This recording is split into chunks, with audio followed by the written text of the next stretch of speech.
부가가치세 신고와 결산 자료 입력 부분 문제 3번과 4번 같이 진행해 볼게요. 94회 문제이시고 정강자 이어진 문제입니다.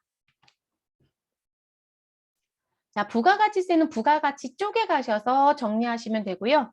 자, 관련된 문제 두 문제가 출제가 됐는데 1번 문제는 우리 겸용사업자에 대한 공동매입세액에 대한 안분계산하는 쪽 문제예요.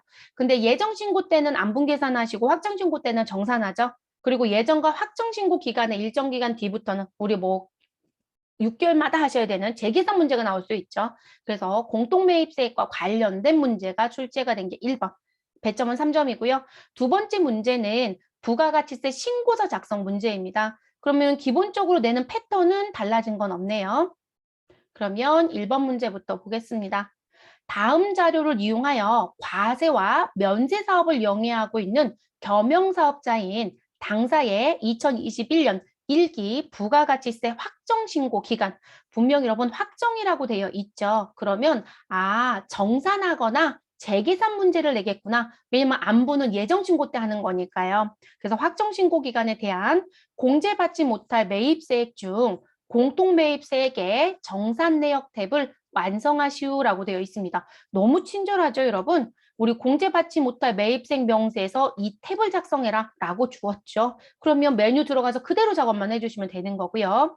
다음, 1기 예정신고서에 반영된 공통매입세액 불공제분은 24만 원이고요. 계산도 아니고 저희한테 아예 써줬네요, 여러분. 24만 원이고 공급가액 기준으로 안분 계산했으며 왜냐하면 예정신고 때 가액으로 안분을 하면 확정 때도 가액 가지고 하셔야 되죠. 예정신고 때 면적을 가지고 하면 확정신고 때도 면적 가지고 하셔야 되겠죠. 그래서 지금 저희는 공급가액 기준으로 안분 계산했고요. 불러온 데이터 값은 무시한다라고 되어 있습니다. 자, 1기 예정인 1월부터 3월에 과세와 면세 매출 금액은 현재 이렇고 공통매입세액은 얼마가 있다? 공급가액 600에 세액은 60만 원이 있다. 이렇게 나와져 있네요, 여러분. 그러면 1기 예정에 과세 매출은 그리고 면세 매출은 금액이 별로 크지 않네요, 여러분. 1,000만 원의 매출 중에 60%, 40% 나뉘어져 있는 거죠. 그리고 1기 확정 신고 기간인 4월부터 6월에 과세 매출의 공급가액은 2,000이고요. 면세는 800만 원이 있습니다. 그리고 공통 매입세액은 공급가액은 1,400이고 세액은 140만 원이 있습니다. 됐을까요? 그럼 이제 여러분이 하셔야 될 일은 뭘까요? 우리가 정산한다라고 하시면 반드시 몇 개월치 자료를 기준으로 하셔야 된다? 6개월이에요. 6개월의 합을 가지고 하셔야 되는 거죠. 6개월. 그래서 1월부터 6월 달에 합을 가지고 하셔라. 라는 거 기억하셔야 되겠죠. 그래서 1기 예정에 과세와 면세의 전체 공급가액의 금액은 1,000만 원입니다. 그래서 1,000만 원이고요. 그리고 1기 확정에 우리 과세후 면세 공급가액은 얼마가 된다? 2,800만 원이 되죠. 그러면 두 금액을 합치면 6개월의 금액은 3,800이 되겠네요. 그리고 공통매입세액은 세액만 필요해요. 정산할 때는. 우리가 안분 계산할 때는 가액도 넣어야 되거든요. 그런데 우리 정산할 때는 세액만 필요합니다. 그럼 60만 원 더하기 140만 원 하면 공통매입세액은 얼마이다? 200만 원이다. 이렇게 되는 거죠. 됐을까요? 그럼 입력하러 가보도록 할게요. 자, 부가가치 모듈 선택을 해주시고요. 공제받지 못할 매입세액 명세서를 클릭해 주시면 됩니다. 그리고 1기 확정 신고 기간이니까 4월부터 6월을 선택하시면 되죠. 그래서 4월부터 6월을 선택. 그리고 들어가시게 되면 우리는 공통 매입세액 정산 내역이라는 탭을 선택합니다. 자, 산식은 공급가액 기준으로 안분 계산했다라고 했으니 확정 때도 공급가액 기준 1번으로 하시면 됩니다. 자, 전표 데이터 불러오는 거 안 하셔야 되죠, 여러분? 네, 불러오는 데이터 값은 무시하라고 했으니까 아니요. 자, 구분란은 사실 우리 필요하지 않다겠어요, 여러분. 그래서 구분란은 관리적인 측면이다라고 했으니까 공란으로 갑니다. 자, 총 공통 매입세액, 분명히 매입세액이죠. 그러면 60만 원 더하기 140을 한 금액 얼마? 200만 원이 들어가야 되고요. 자, 면세와 관련된 확정 비율을 넣어주셔야 되죠. 총 공급가액과 면세 공급가액 전체 금액의 합은 얼마이다? 3,800만 원입니다. 그래서 지금 1,000만 원과 2,800 더하면 3,800인 거죠. 그래서 이 자리에 총 공급가액은 3,800만 원 넣어주시면 되고요. 자, 면세 공급가액은 말 그대로 면세 합을 내주시면 되죠. 자, 우리 예정 때 400만 원, 확정 때 800만 원 두 금액 더해주시면 면세는 얼마가 된다? 우리 1,200만 원이 되네요, 여러분. 그래서 면세 공급가액 자리에는 1,200만 원을 입력해 주시면 됩니다. 그래서 면세 비율은 얼마가 나온다? 31.578947이 나옵니다. 됐어요, 여러분? 자, 그러면 불공제 매입세액은 200만 원 곱하기 31.578947%를 곱해서 63만 1,578원. 근데 예정 신고 때 불공제 금액이 얼마였다? 24만 원. 그러면 18번 자리에 24만 원을 입력하시면 되죠, 여러분? 그래서 우리 19번 자리가 양수가 나오면 불공제 처리되는 금액이 있다라는 의미가 되고 음수가 나오면 과거에 불공 처리했던 금액을 무엇하는 것이다? 돌려받는 거예요, 여러분. 그래서 이렇게 정리. 그러니까 이 부분은요. 해당되는 요건만 정리하셔서 타이핑만 넣으면 끝나요. 그래서 이렇게 타이핑 치시고 저장하고 나오면 3점을 득하시는 거예요. 그래서 대부분들이 이 공통매입세에 관련된 문제가 나오면 자꾸 합격률이 떨어진다고 하시는데 요건 정리가 잘 안 돼서 그러시는 것 같아요. 근데 타이핑 수준이에요. 업무가 훨씬 어렵거든요. 업무에서 이게 선별 작업하는 거 우리는 아예 내지도 않고 있는데 우리한테 다 해줬잖아요. 그래서 그대로 입력만 하시고 저장하시고 나오시면 됩니다. 다 끝났죠. 더 할 얘기가 없어요, 여러분. 전사는 회계 처리도 안 내거든요. 네, 회계 처리 문제도 안 내고 있기 때문에. 자, 두 번째 문제 갈게요. 다음 자료만을 이용하여 2021년 2기 확정신고 기간인 10월부터 12월에 부가가치세 신고서를 작성하시오. 다음 부가가치세 신고서 이외에 부속서류와 과세표준 명세의 작성은 생략하고 불러오는 데이터 값은 무시하고 직접 입력할 것이라고 되어 있습니다. 자, 매출 자료 주어져 있고요. 매입 자료 주어져 있고 기타 자료가 나와져 있습니다. 그럼 이 요건에 맞춰서 입력하라는 얘기죠, 여러분? 그러면 부가가치세 신고서에 가셔서 2기 확정신고 기간인 10월부터 12월을 조회합니다. 그럼 10월부터 12월 조회를 해주시면 되시고 됐을까요? 자, 조회된 내역은 지금 별도의 내용이 없기 때문에 뭐 삭제하거나 할 필요는 없겠네요. 네, 그럼 매출 자료부터 볼게요, 여러분. 기타 자료는 봐도 특이한 부분이 없어서요. 매출 자료부터 보겠습니다. 자, 전자세금 계산서 과세 매출입니다. 여러분, 세금 계산서 발급했고 과세라고 나와져 있죠? 그러면 과세에 세금 계산서 발급본 몇 번 자리에 가면 돼요? 1번 자리에 가시면 되는 거죠. 그래서 이 부분은 1번 자리에 넣어주시면 됩니다. 그런데 이 중에 무슨 부분? 지연 발급분 공급가액 2천만 원에 부가세 200만 원이 포함되어 있대요. 세금 계산서 지연 발급했어? 이 얘기네요. 그러면 여러분은 요거 표시해 놓고요. 뭐라고 얘기하면 될까요? 지연 발급에 대한 가산세 계산이 돼야 된다는 거죠. 그래서 지연 발급 가산세. 자, 지금 공급가액은 얼마라고 되어 있고요? 2천만 원. 우리 납부와 신고 관련된 부분 빼고는 모두 다 공급가액 가지고 계산합니다. 2천만 원 곱하기 그럼 지연 발급 가산세는 몇 프로? 1%. 지연 수치 가산세는 몇 프로? 0.5%. 그래서 1%를 계산합니다.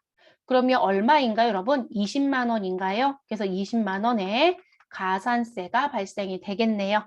그래서 이렇게 써놓으시고 자, 그 다음 두 번째 신용카드 현금 영수증 과세 매출이다라고 나와져 있습니다. 자, 부가가치세 10%가 있는 것이니 과세에 신용카드 현금 영수증 발행분 3번 자리에 가면 되죠, 여러분?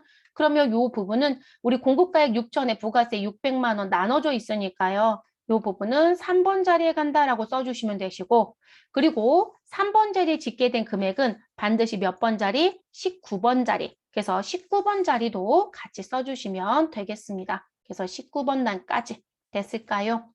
자, 세 번째, 정규증빙 미발급과세 매출액 공급가액은 40만 원이고요. 부가세는 4만 원이다라고 얘기합니다. 자, 소비자와의 거래이다. 여러분, 최종 소비자와의 거래는 세금 계산서를 발급할 일이 없죠, 여러분. 그들이 현금 영수증 주세요라면 현금 영수증 발급할 거고요. 그리고 그분들이 카드 결제 있으면 카드로 물건 팔면 되거든요. 근데 나 44만 원 돈 받고 팔았어. 근데 그들이 현금 영수증 달라는 소리도 안 하네. 그러면 여러분 우리가 현금 영수증을 의무로 발급하지 않아도 되거든요. 이게 법적으로 의무 발행하는 업종은 가산세가 또 따로 붙어요. 이 의무 발급과 관련된 그건 부가세 쪽 가산세가 아닙니다.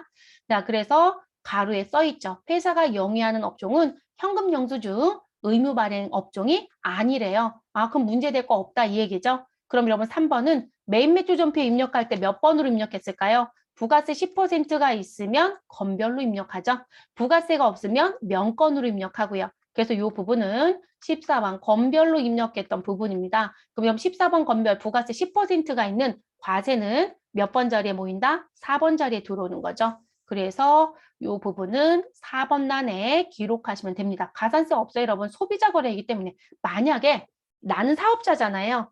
그런데 물건 사간 사람이 사업자예요. 그런데 공급가액 40만 원에 부가세 4만 원짜리에 대해서 세금도 발급 안 했다? 그럼 이건 미발급이에요. 세금계에서 미발급 가산세가 나옵니다. 지금은 그런 거래가 아니라고 분명히 언지되어 있습니다. 자, 네 번째, 국내 영세율 매출액 50만 원이고, 아니 5천만 원이고요. 자, 1번 위에 있는 1번과 별개로서 전자세금 계산서를 무엇하였다? 우리 발급하였다라고 합니다. 근데 여러분 국내 영세율이에요. 그럼 영세율 세금 계산서 발급했어요 라는 얘기죠. 그러면 영세율 자리에 세금 계산서 발급 자리 몇 번? 5번 자리에 가면 되죠. 그러면 여러분은 이 자리에 5번이라고 써놔주시면 되죠. 5번 란. 해외 직수출한 게 얼마가 있다? 1억.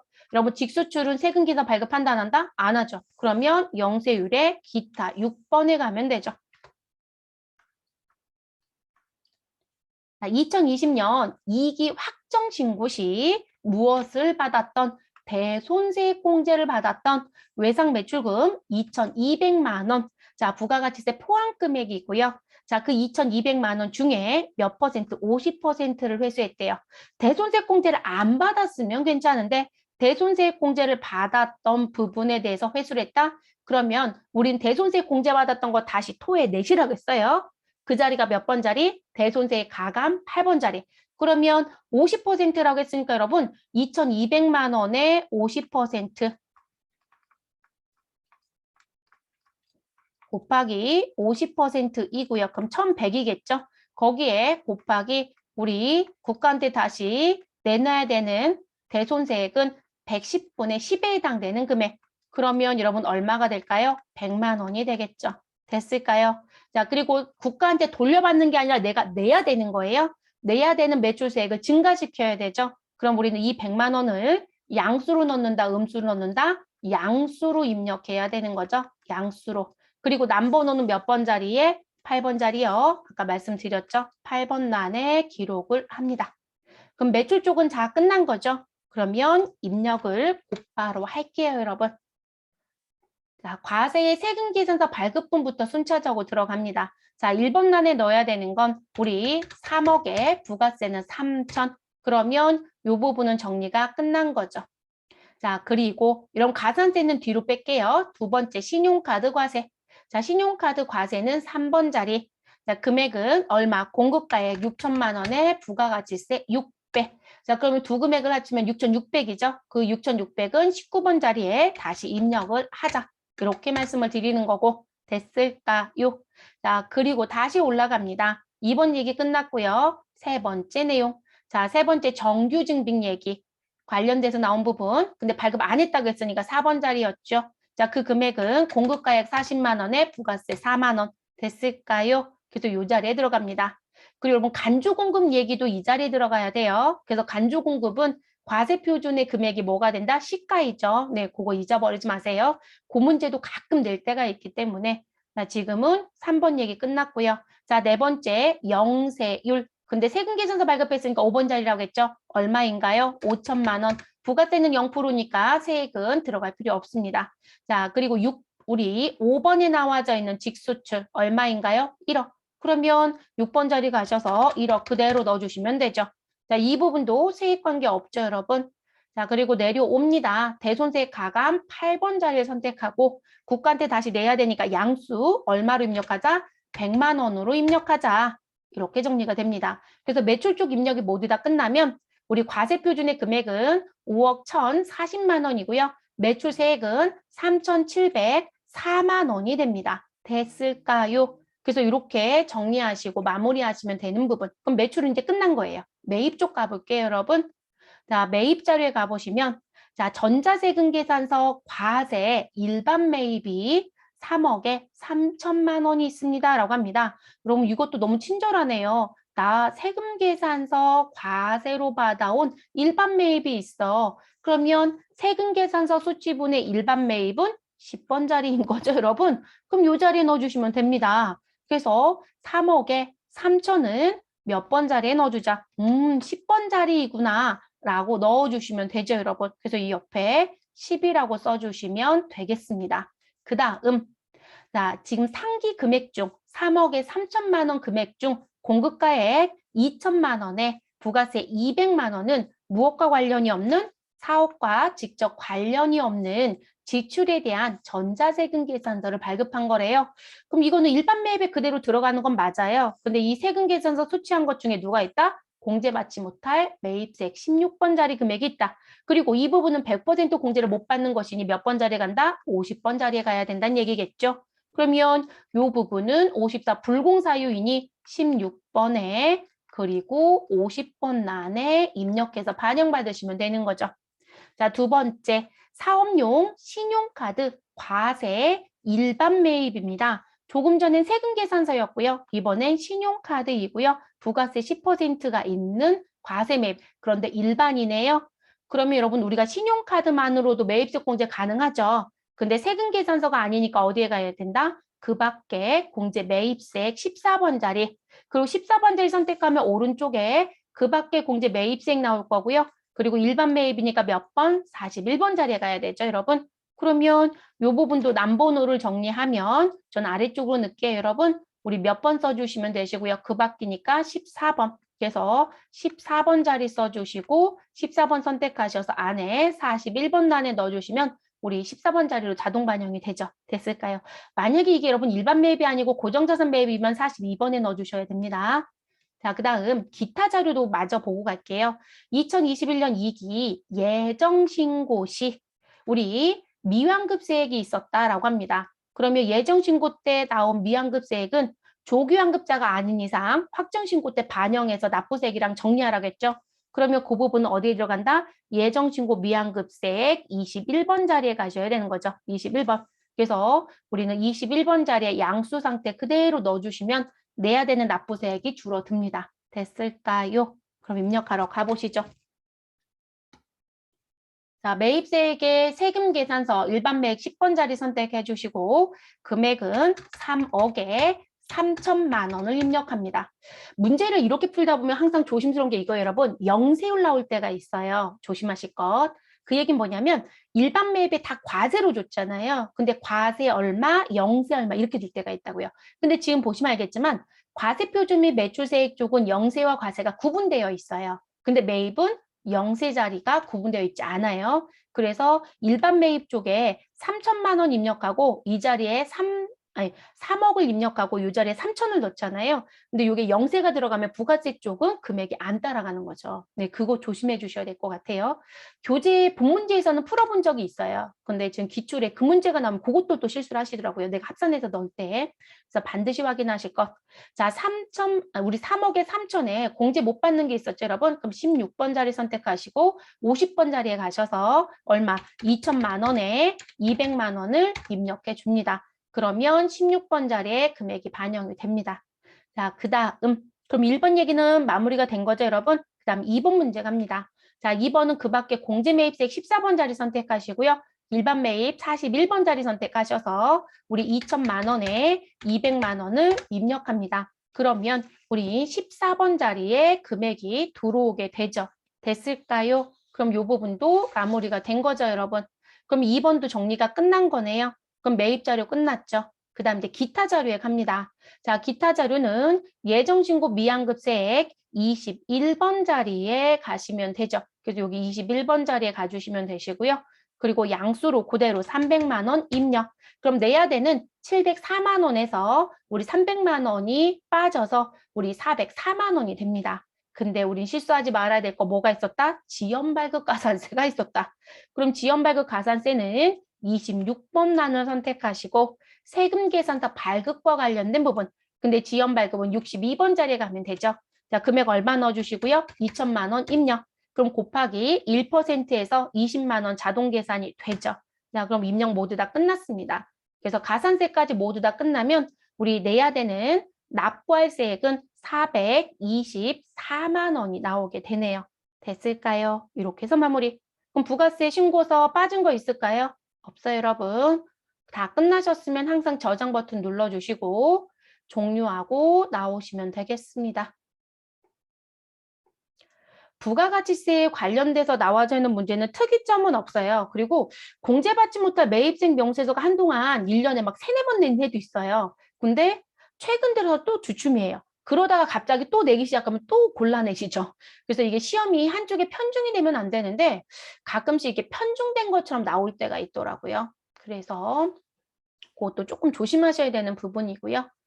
자, 결산 자료 가겠습니다. 회계관리 쪽에 가주시면 되시고요. 합계전액시산표는 12월 31일자로 열어놓고요. 그리고 일반전표 입력 12월 31일자로 열어놓고 바로 시작하도록 하겠습니다. 지금 제가 엔터에서 원장 조회가 된 거고요. 일반전표 입력 12월 31일자 열어두시고 1번부터 5번 문제 어떤 문제가 나왔는지 한번 보고 정리할게요. 자, 첫 번째 문제 보시면 소모품 얘기가 있네요, 여러분. 자, 소모품 얘기가 나왔다는 건 누가 봐도 수동결산이고. 자, 그리고 기말연재 현금 과부족이 있대요. 현금 과부족도 수동결산. 자, 아래 자료를 근거로 정기예금에 관련된 경과 이자 계산하래요. 결론적으로 미수수익 계산 문제네요. 이것도 수동결산. 자, 그리고 기말 현재 우리 가지고 있는 외화가 있다. 외화 평가해달라고 합니다. 그럼 외상매출금 외화평가 부분이니까 수동결산이죠. 5번째, 5번 문제 볼게요. 자, 퇴직급여 충당부채 설정 문제이네요, 여러분. 이거는 수동을 해도 상관이 없고요. 자동을 해도 상관이 없습니다. 저희 5번 문제는 자동으로 해보도록 할게요. 자동. 됐을까요? 그러면 1번부터 4번까지는 모두 다 수동이니까 순차적으로 정리하겠습니다. 제조부서가 구입한 소모품, 여기서 중요한 키워드 하나는 제조부서입니다. 왜냐하면 우리 원가 부분에 제조 원가로 가야 되니까요. 소모품 240만 원 중 결산일까지 사용하지 못하고 남아있는 것이 60만 원이다. 단 소모품 구입 시 자산으로 회계 처리했다라고 합니다. 그럼 여러분 우리가 정리해야 되는 게 있죠. 자, 우리가 구입하는 시점에 무슨 처리를 했었다라면 구입 시점에 자산 처리를 하였다라고 얘기합니다. 자산 처리. 자, 자산 처리했다라고 하면 우리 결산하는 시점엔 어떻게 하셔야 된다. 그럼 전체가 다 소모품으로 되어 있다는 얘기잖아요. 그러면 우리 사용한 거는 장부의 비용으로 안 들어가 있다는 거죠. 그래서 결산 시점에는 우리 자산으로 구입 시점에 처리하면 사용액을 찾아서 사용액을 무엇으로? 비용으로 정리해야 되는 거죠, 여러분. 근데 이 비용은 지금처럼 그냥 소모품 얘기만 있으면 소모품 B가 맞아요. 근데 우리 가끔은 광고 선전비로 처리해라 막 이렇게 다른 문제로 줄 때가 있어요. 그래서 비용으로 처리한다 이렇게 보시면 되겠습니다. 그런데 구입하는 시점에 나는 자산 처리가 아니라 소모품 B, 광고 선전 B 이렇게 비용으로 처리했다라고 얘기를 합니다.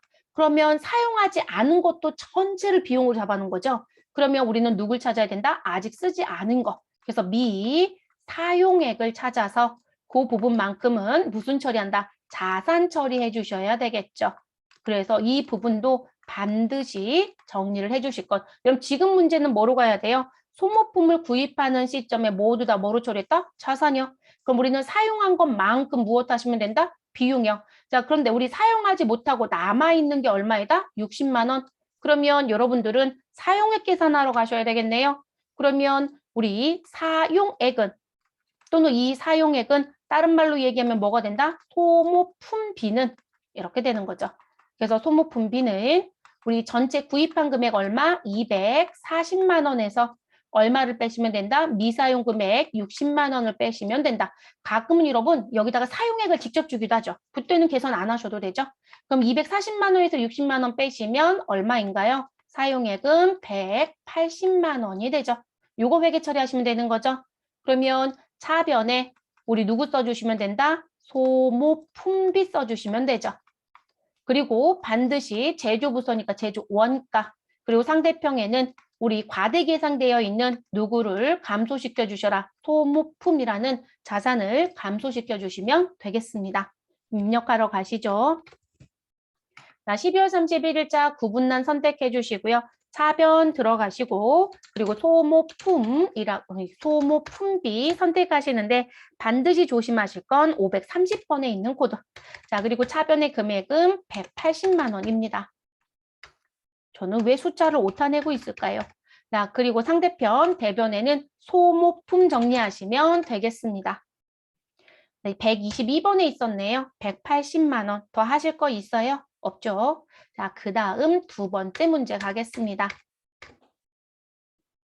자, 현금 과보족 문제였어요. 자, 기말년제 현금 과보족 계정 대변 잔액이 5만 원으로 결산일 현재까지 그 원인을 찾지 못했다. 그럼 너무 친절하죠? 대변에 있다고 얘기하잖아요. 그럼 대변에 있는 현금 과보족은 어느 변으로 보내시면 될까요? 여러분 차변으로 보내시면 되는 거죠. 그래서 차변에 무엇 하셔라? 현금 과보족을 쓰시고요. 그리고 상대편 대변에는 우리 결산일까지 그 원인을 무엇하였다? 찾지 못했다. 그럼 찾지 못하면 뭐로 처리해라? 영업 외에 수익이나 영업의 비용으로 처리해라. 근데 그 적정한 계정 과목이 뭐다? 잡손실 또는 잡이익이죠, 여러분. 그럼 대변에 누구 써주시면 돼요? 잡이익 써주시면 되는 거죠. 됐을까요? 그래서 이렇게 정리. 근데 여러분 이게 시험 문제가요. 지금은 제가 너무 친절하다라고 했던 게 뭐냐면 대변의 잔액이 있다라고 했으니까 대변을 0으로 만들려면 차변에 써야 되니까 이렇게 곧바로 보내버렸어요. 근데 현금과보족 계정에 잔액이, 그러니까 대변 글씨가 없는 거죠. 요 글씨가 없고요. 잔액이 5만 원이다. 그러면 난 이거 어떻게 해요? 라고 하시는데요. 어디 가시면 될까요? 합계잔액 시산표요. 그러면 우리 미리 열어놨던 합계잔액 시산표를 열어보시면 현금 과보족 계정에 갔더니 대변에 금액이 얼마가 있다? 5만 원이 있어요. 근데 이건 원래 당좌자산 계정 과목으로 들어가는 거라서 대변의 금액이 떠버리면 우리 차변에 이렇게 마이너스가 떠버려요. 요건이 안 맞다고 뜨는 거거든요. 그래서 요 5만 원을 무엇하시면 된다? 정리하시면 되죠. 그래서 합계 금액 쪽에 있는 금액 보시고 0 만들게 하시면 돼요. 네, 차변에 있을 때는 또 대변을 보내시면 되는 거고. 저는 다시 합계잔액 시산표 최소화할게요. 그럼 정리 끝났으니까 입력하겠습니다. 그래서 우리 구분란에 가셔서 차변, 현금, 과부족이라고 넣어주시면 되시고 그리고 금액은 5만 원이었습니다. 자, 그리고 상대편 계정 대변에는 영업의 수익 계정인 잡이익 써주시면 되겠습니다. 그리고 금액은 5만 원. 자, 요 문제 또 변형 문제 하나 나올 수 있죠, 여러분? 어떤 문제예요? 우리 현금 과보족이 장부에 계상되어 있는 게 아니라 결산하는 시점에 발견하였다라는 문제. 그렇게 되면 어떻게 하시면 된다? 그냥 곧바로 현금 감소시켜 주시고 원인을 찾은 건 찾은 계정 써주시고요. 원인을 못 찾은 건 잡이익이나 잡손실 처리해 주시면 되겠죠. 자, 3번 문제 보겠습니다. 아래 자료에 근거하여 정기예금에 대한 당기분 경과 이자를 회계 처리하시오. 자, 예금 금액은 3억이고요. 가입은 금년도 4월 1일부터 차기연도 3월 31일까지 1년 가입했대요.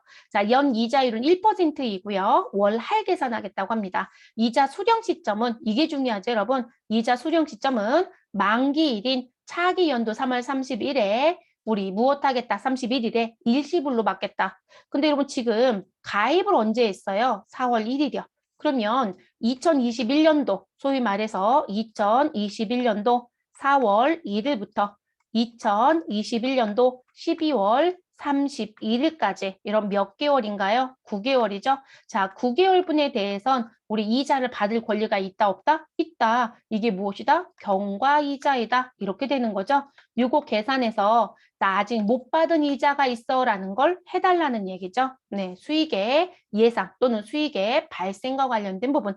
그러면 우린 무슨 부분? 이자 수익이라고 쓰셔도 되고요. 또는 미수 수익이라고 쓰셔도 됩니다. 그래서 이자 수익은 우리 집년제 예금에 넣은 금액 얼마? 3억 원. 자, 곱하기 연 이자율은 몇 프로? 1%.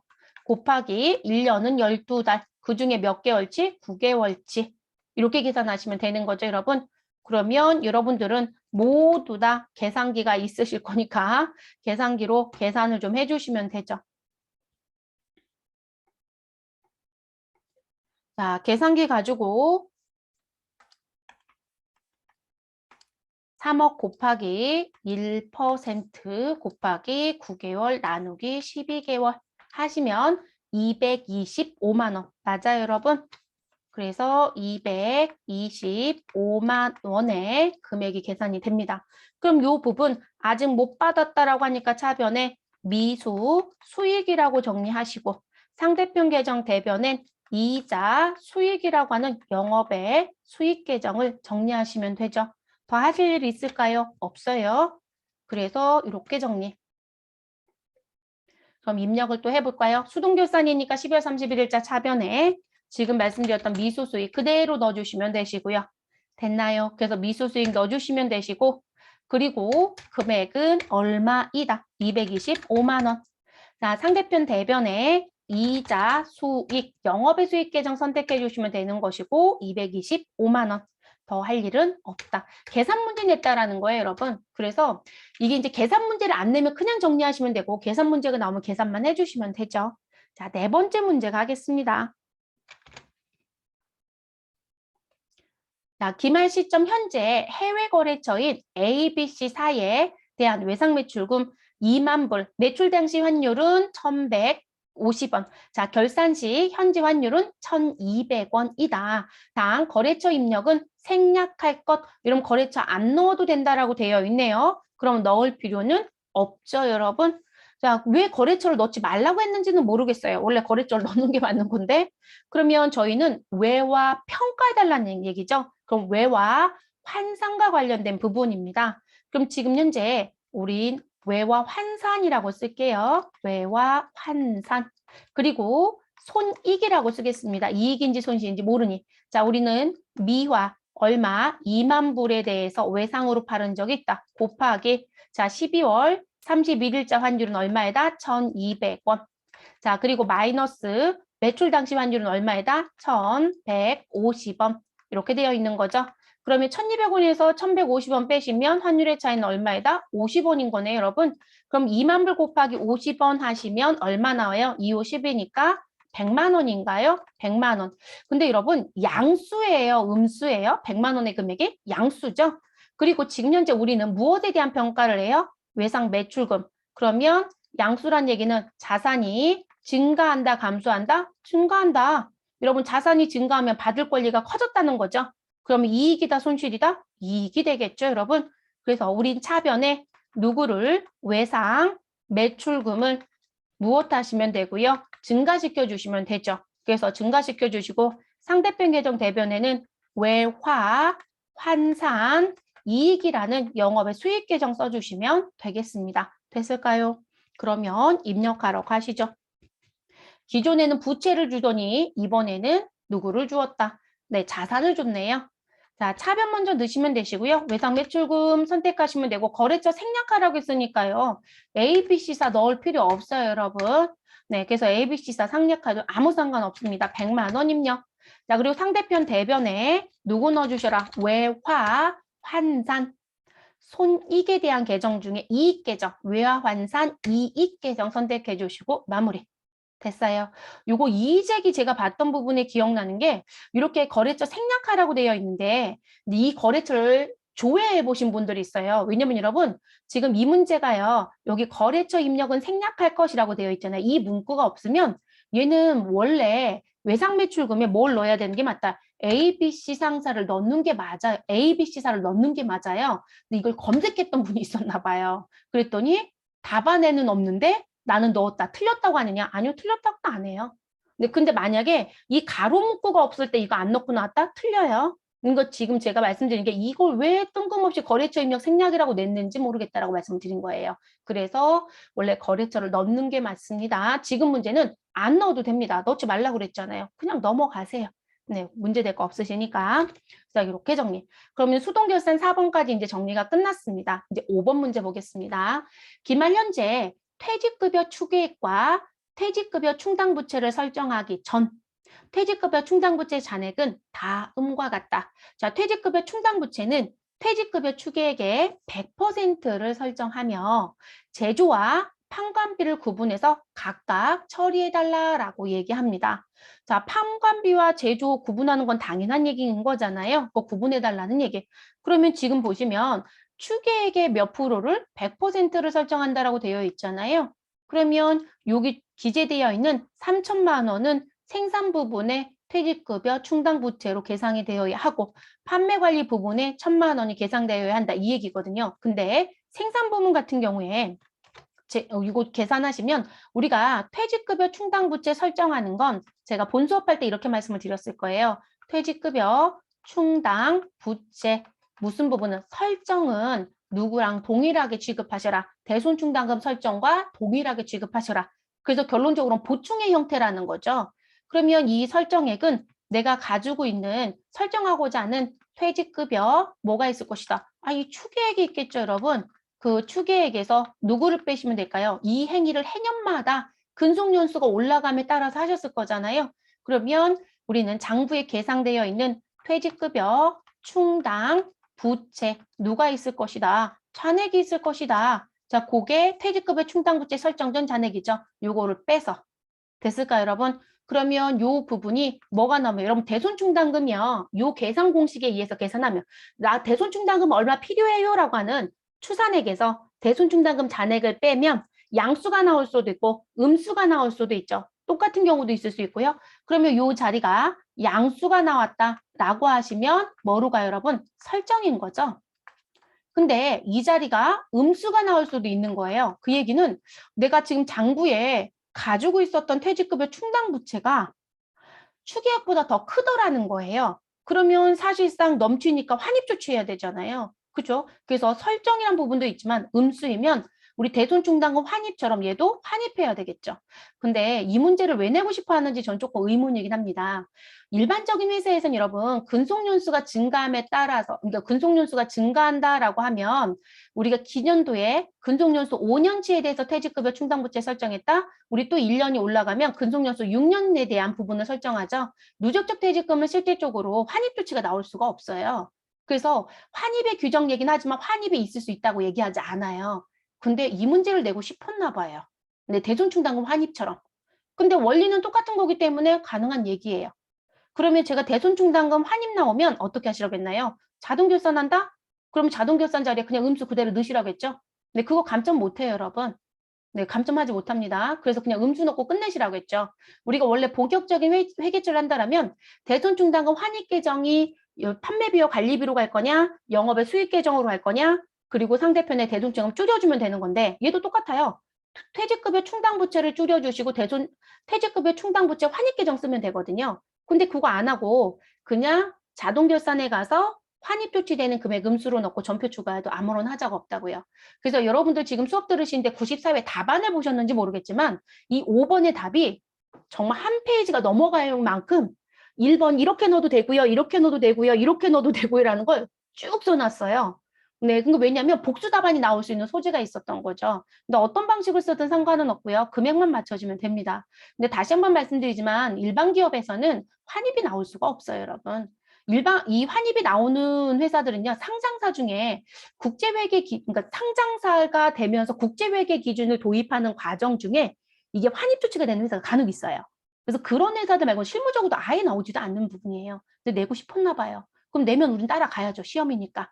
그래서 지금 그 내용 때문에 나온 부분입니다. 그러면 생산 부문은 3천만 원에서 1,500만 원을 빼면 우린 앞쪽으로 쓸게요, 여러분. 그러면 여기에 양수이면 설정이고 음수이면 환입이란 얘기예요. 그러면 그 부분. 그러면 3천에서 1,500만 원을 빼면 우리 생산 부문은 얼마를 추가 설정하면 된다? 1,500만 원. 양수 나오죠, 여러분? 그럼 설정이네요. 그러면 우리 아래쪽에 분계를 쓴다라고 하면 설정이었을 때는 우리 차변에 뭐라고 쓰시면 되는 거고요. 퇴직급여라고 쓰시면 되죠. 그리고 생산 부문이니까 반드시 제조원가 쓰셔야 되겠죠. 그 금액이 1,500만 원입니다. 이 얘기고요. 상대편 계정 대변에는 퇴직급여, 충당, 부채 계정에 1,500만 원을 무엇 하시면 된다? 우리 계산해 주시면 되겠죠. 됐을까요?